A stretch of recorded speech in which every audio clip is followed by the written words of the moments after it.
Most people don't want to mine SEC filings of opposing companies, but I suppose we're not most people. The Walt Disney Company and Trian partners were required to file their side of the story on Nelson Peltz's quest for a board seat. No surprise, they directly contradict each other. Is someone lying to investors? Let's talk about that on That Park Place. I'm Jonas J. Campbell, an investigative reporter for That Park Place, where we talk about streaming, theme parks, entertainment, and video games.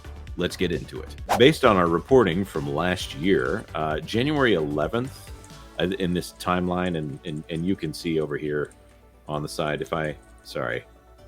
here we go. You can see over here on the side, I've done a full timeline of all the proxy statements interactions here. There was a moment. This was my favorite. I love this part. Oh, well, thank you. I'll send you a link if you really want to go through it. January 11th, Susan Arnold definitely does not offer Peltz an observer position on the board. There was some statements from Disney that were suspiciously specific in its wording. This is directly a quote from Disney. There was no reference or offer of a board observer seat, and the word observer was never uttered by Miss Arnold or Miss Gutierrez. This comes out of the blue, by the way. There's the talk about constructive engagement and whether or not he's going to get a board seat, and then all of a sudden they say there was no reference or offer of a board observer seat, and the word observer was never uttered. That's language that may even be legally correct. By the way, Mr. Gutierrez is the Disney corporate House counsel, House counsel, and Chief counsel. At this point he was required to be involved in all interactions between Mr. Peltz, Mr. Perlmutter, and the board on any matter probably any matter at all, honestly, because Perlmutter was made into a figurehead before he was walked out of the company. By the way, these proxy statements do confirm, just as Perlmutter said when he left, I was not laid off, I was fired. The proxy statements from the side of Disney do confirm that. This is from Trian Fund Management. On January 11th, Susan Arnold, then the chair of the board, called Mr. Peltz. In lieu of offering Mr. Peltz a seat on the board, offered to have the company enter into an information sharing and observer advisory arrangement. So now we have conflicting statements from Trian and from Disney here. Both filed from the SEC, but filed to the SEC. So somebody's got some explaining to do here. They're calling them out. And from Trian's perspective, it wasn't, it came with strings attached, major strings. Like, for example, well, you can't increase your shares and you can't vote with them and all this kind of stuff to really hamstring them. And there's no way he would take that deal. Right. Well, because he wants it to be done. He wants the ability to vote in order to get the job done right. Being an observer, they have no reason to listen to anything he says, which is already the problem that he's coming across anyways. Why would he give up all his leverage for an observership with no actual action that could be taking place in his program? It's like taking all the leverage out of his control. It's dumb. Yeah, ridiculous. And can I just say that there are three very specific things? Are those included here that they talk about on January 11th?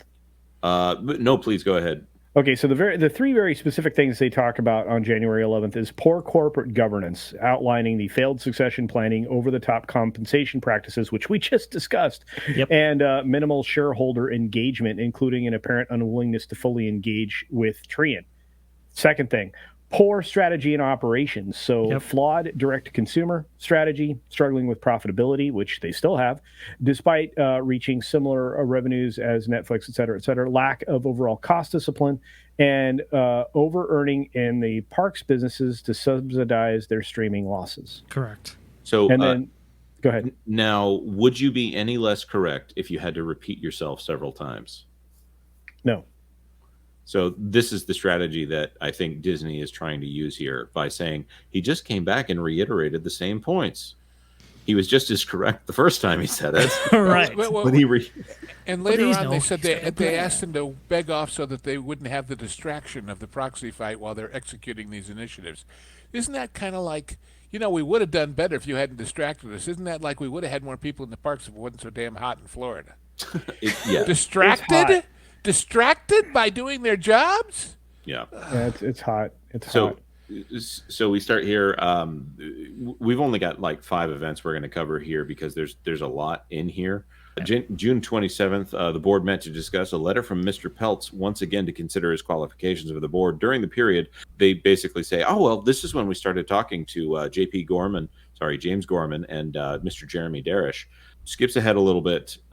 Trian, in this period, talks about being invited to the investor event that we've often referenced here, that we had to get third-party confirmation of what happened there. The one where Bob Iger supposedly said that they were going to quiet the noise in the culture war. And a representative of Trian attended the company's Investor Day event. By the way, Trian takes credit for saying you need to do one, and spoke with Disney representatives regarding a range of topics, including how the company was handling the CFO transition, preparing its interim CFO.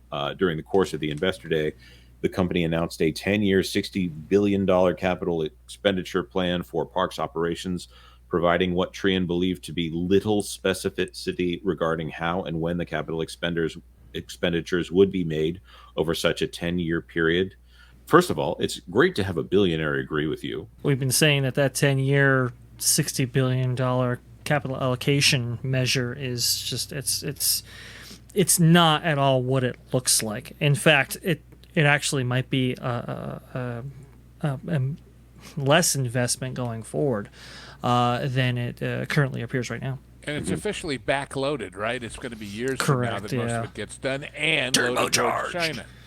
Right. Assuming China's still standing by then. If you've seen Aunt Willow, she's backloaded. And by the way, they didn't announce the turbocharging was announced at that September event. By the way, it was announced at the November earnings call with Kevin Lansbury, right? Yes, it was. Yeah.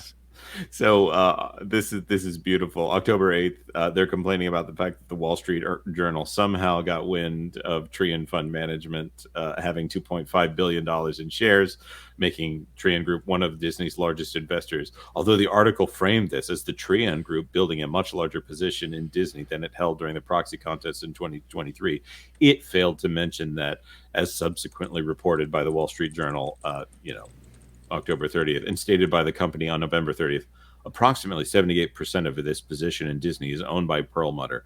They're complaining about nothing. It doesn't matter who they want to frame this article as this being some kind of revenge plot by Perlmutter. Correct. That they make that clear in their background statement that this is all Perlmutter's doing, and he has an axe to grind against the Walt Disney Company, and Nelson Peltz is his friend, and Jay Rasulo, he has an axe to grind too because he was passed over for the COO/CEO position. It's all this nonsense stuff that you wouldn't have invested millions and millions and millions of dollars worth of shares in order to do if you just had an axe to grind. Doesn't make any sense. Billions of dollars worth of shares. Billions. Sorry, I was getting shares confused. Let me go over here. Yeah, $3 billion for Peltz and almost 2.4 for Perlman. I always want to go back and check. So this is an interesting series of events right here. October 31st, Peltz and Iger. Peltz called Iger, requested a meeting before the holiday season in order to make sure that he could get on the ballot for 2024. November 6th, Disney announced that Hugh F. Johnston had been named the senior executive vice president and CFO of the company, effective December 4th. That is 2 days before the shareholders meeting. Right. Suspicious timing, of course. Mr. Peltz, who had met with Mr. Johnson while he served as the chief financial officer of PepsiCo, called Mr. Johnson to congratulate him on the appointment. Right. That's nice. November 8th, before the shareholders call, Iger goes on CNBC and says, I had a call from Nelson, but I must say I don't have specifics about what Nelson is really after or what he will ask for. Isn't because that none of these weird? Minions tells me what's going on and who they're talking to. Right. You heard Jim Cramer. He requested a meeting a week earlier, and he acts like, I don't know what this guy wants. I had a call with him, but who knows? I don't even know what he wants. And it's like, well, wait a minute. You heard Jim Cramer tell Nelson Peltz that you interacted with him 20 times and that was information included in Disney's filing. But somehow Iger didn't know exactly what he wanted? Come on. Absolutely ridiculous. Oh, but here we are, November 19th, and he says Mr. Peltz presented the company with two options as a meeting of the board. Either the board would add Mr. Peltz and two mutually agreed upon directors prior to the annual meeting, or Trian Group would run a proxy contest with a slate including Mr. Peltz and an unidentified number of nominees. Mr. Peltz criticized the stock price. How dare he? And repeated other critiques from his previous campaign. He repeated himself, guys. He criticized us, and then he repeated it. Well, I mean, he had more of a point now than he did before, with the stock price being lower than it was before. But that's not. He just repeated what he said. Come on. And they said, okay, tell us your strategic insights. And he says, I'm only here to get a board seat. This is Disney painting the same meeting. And now here's the beauty, is we get Trian's side for this. And he says, the strategy is the need for enhanced accountability in the boardroom. Again, this is a problem that the Disney company has had for a very long time. Mr. Peltz indicated that it was important for Trian to have board representation so that it could bring a shareholder perspective and additional accountability to the boardroom. Mr. Peltz stated that Trian was requesting that he be added to the board together with two mutually agreed upon candidates, that in the absence of parties finding solution, Trian would need to nominate a slate of candidates for the election of the board. Again, Disney tries to frame this as if this is, I'm trying to take over your entire company, when they're just saying, why are you resisting the idea of having a fresh perspective on this board? There is more than one member of that board that is not pulling their weight. Come on, be serious. There are multiple. I mean, you could literally sub out anybody on that board. Like, maybe save for the two guys, Derek or whatever. Since you can they're sub all out anybody. Rubber stamps for Bob, pick a few and get rid of them. It doesn't matter. They're all the same. Exactly. They have as much experience in any one of Disney's businesses as Nelson Peltz has. And by the way, he's offering to be like, hey, look, listen, I have a 30-year veteran here. I know how, this guy knows how the company operates. This guy knows how this thing is supposed to be run. Let's go ahead and have him on. I mean, there aren't any Disney associated members at all on the board currently.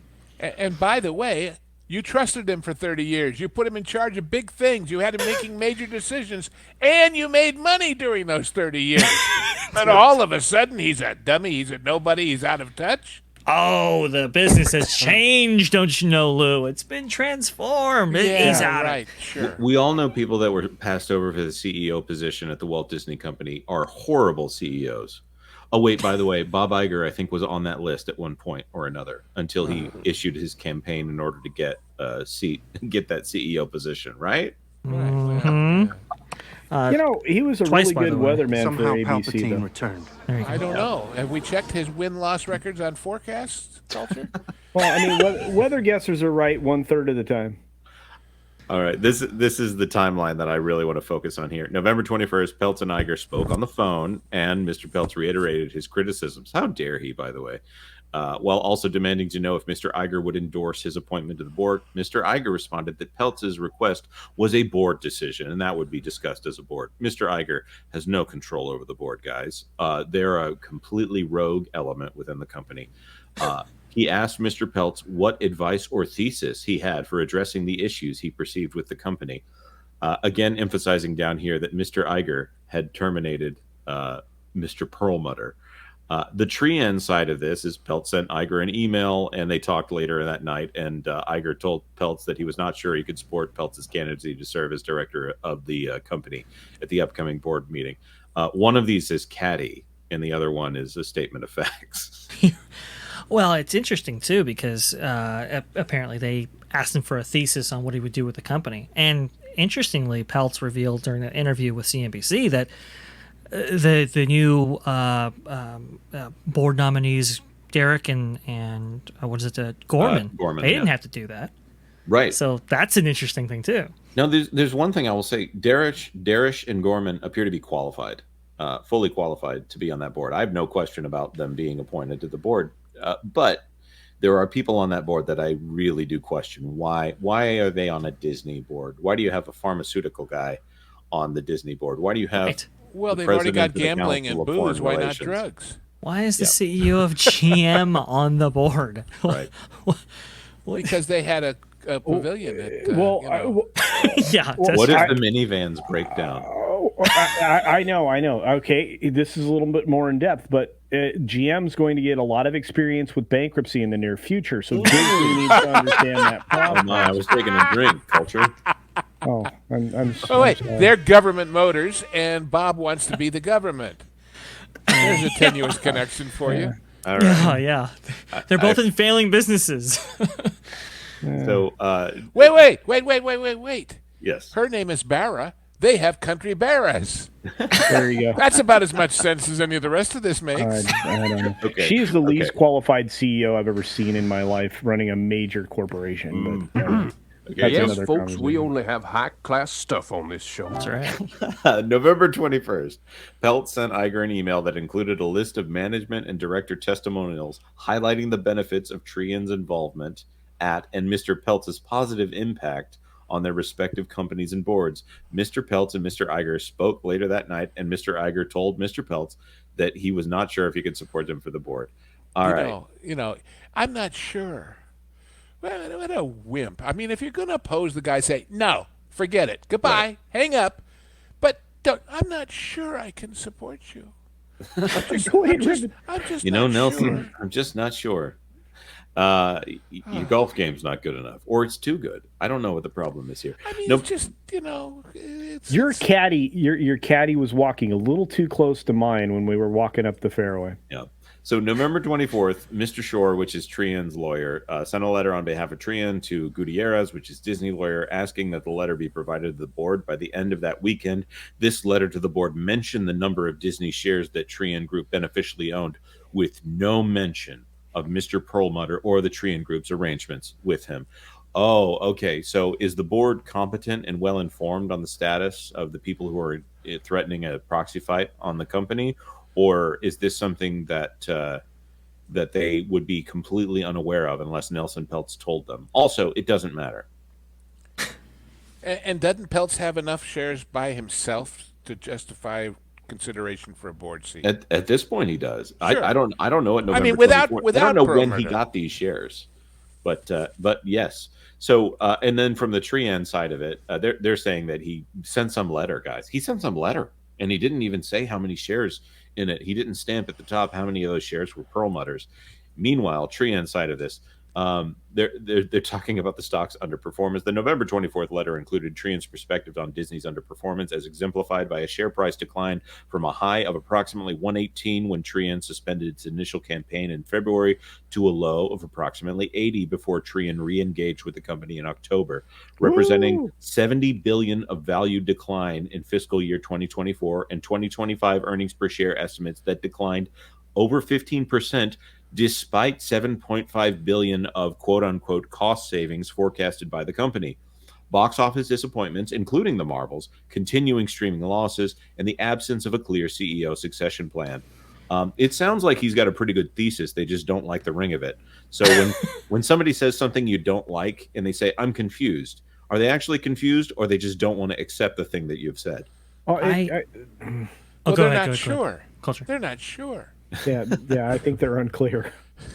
I hope they attached the thesis of Gorman and DeRoche to the to their SEC filings, or even the what is it, the pamphlets that they give to shareholders in which to vote for these new board members, because Nelson Peltz has provided his thesis here. At least he's a guy that's calling out some of this madness and not just putting it under the rug, as Iger has so eloquently put so many of their failures over the years. But the Marvels is specifically mentioned in here. That is hilarious. Well, it is, because he keeps updating his thesis with, okay, this is the most recent bunch of bungling you've done. You know those 3 complaints I had before that I outlined some bullet points that went with them? Well, here's the same 3 complaints, and here's some other bullet points that you've just recently done, because you didn't listen to the last time I did this. I am altering the deal. Pray I don't alter it any further. Right? It just keeps being applicable. Okay, so this November 24th one ends with them saying that the decision on the path forward now rested with the board, but that it was something that they wanted to address with the board.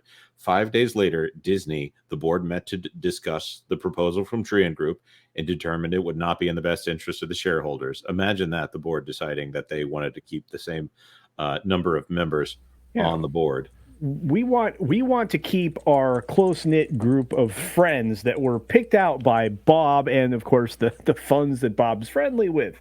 So we don't want an outsider coming in here and looking into all of our misdeeds. No. Right. So just pointing this out, he's under the impression that they will have a discussion and consider the matter. This is the same meeting where they say, no, it's James Gorman and Jeremy Darish who are getting the 2 board seats. That, by the way, there was only supposed to be 1 board seat that they were filling, but somebody retired. Actually, they added 2 board seats at this point in order to add them to the board. There's also a little bit of bologna sausage in here where they talk about why it's important to only have 12 seats on the board. We'll get into that if we have time. And by the way, we're going to add some more, and it's not you, Nelson. So there. Yeah. Right. This is why Trian. We're not going to pack the courts. And the next day, this is November 30th, the next day, Disney calls and says, Mr. Iger and Mr. Gutierrez called Mr. Peltz and Mr. Shore. This is a day after it's announced that Darish and Gorman are getting seats, to convey the board's decision and offer Mr. Peltz and Trian Group the opportunity to meet with the board to present their ideas. The decision is done. It's already under glass. It's signed. It's under glass. Oh, did you not want to sign the card? It's already been mailed. Well, this is why Trian is like, hey, look, listen, we are going to advocate for the proposal that these changes and how many board seats we have, this just by the whim or by anybody's contention, whether it be Blackwell's, me, or whatever, is thusly amended so that this doesn't continue to happen where we just keep people out. I think it's ridiculous. It is absolutely ridiculous, and you mentioned Blackwell's. We're very close to the Blackwell's announcement here as well. Indeed. I don't. This seems like the order of events here is specifically engineered to hack him off. Of course, they announce and then they say, and now we'll talk. Now that we've filled these seats, now that we have, by the way, led by press release, which is something that Bob Iger does. He issues the press release and then uses it as a mandate for the rest of the company. Right. Now he's saying, okay, now what are we going to do about this? We'll hear you now, sir. Let's hear your proposals. He hasn't said anything. Also, the same day, the company filed a current report on Form 8K with the SEC disclosing that the board had now amended and restated their bylaws, including adding new procedural mechanics and additional disclosure requirements relating to business proposals and director nominations made by shareholders. So not only that, they're also adding to the rules. Disney doesn't mention that in their proxy statement. In addition, Blackwell's comes forth and calls, and Disney mentioned this in their own proxy filings, despite the fact that they obviously have no respect for Blackwell's whatsoever. They'll still take the quote from Blackwell's about Trian, where they say that this is a sorry, let me just start at the beginning of the sentence if I could find this thing. No, it's all just one run-on sentence.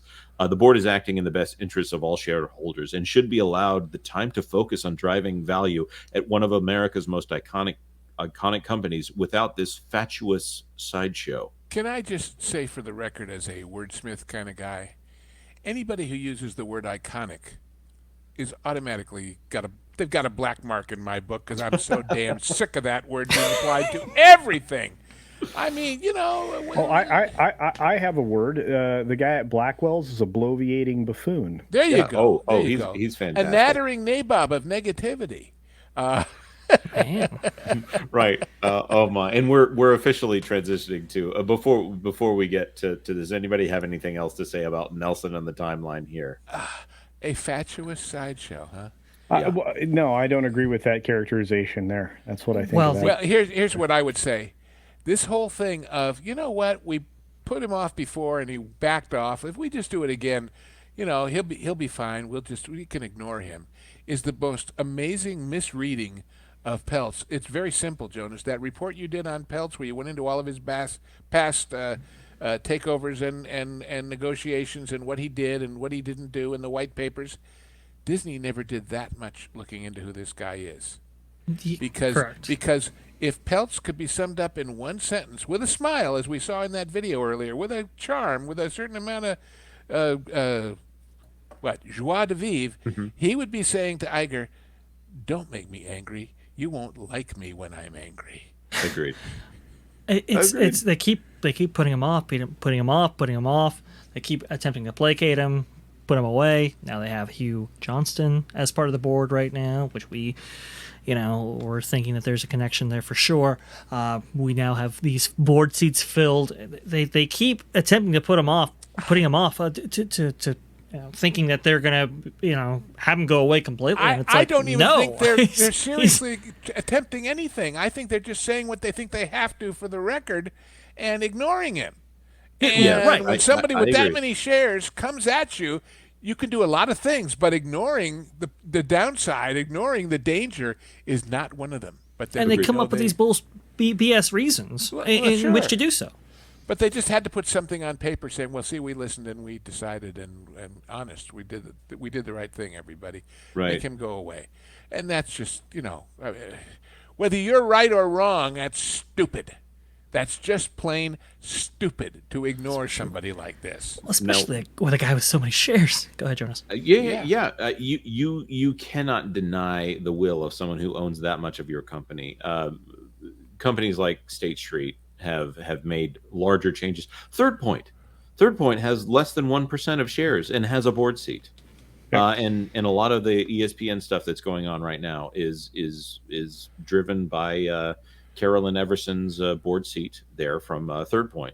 So I've got the number here somewhere. Yeah, they have 6.350. They have 0.35% of the company. They don't even own 1/4%. Wow. Well, sorry. They don't even own 1/4 of 1%. I still keep saying this wrong. 0.35. Why am I? But Third Point gets a board seat. What? Right. Thank you so much for watching to the end of the video. Let us know your thoughts in the comment section down below. So which version of the story do you believe? Tell us your thoughts because we would love to know. This clip was part of our now regular Thursday live stream, which starts at noon Eastern Time. Of course, if you're not in that time zone, just hit the notification bell if you'd like YouTube to tell you when that is. Like this video if you like this video. If you know someone who is as interested as we are in this kind of thing, then maybe you should share the link with them. And of course, please consider subscribing to That Park Place for all the news that should be fun. Thanks for watching That Park Place News. For more information, consider checking out www.thatparkplace.com. And don't forget to subscribe, share, like, and send this out on your favorite social media accounts.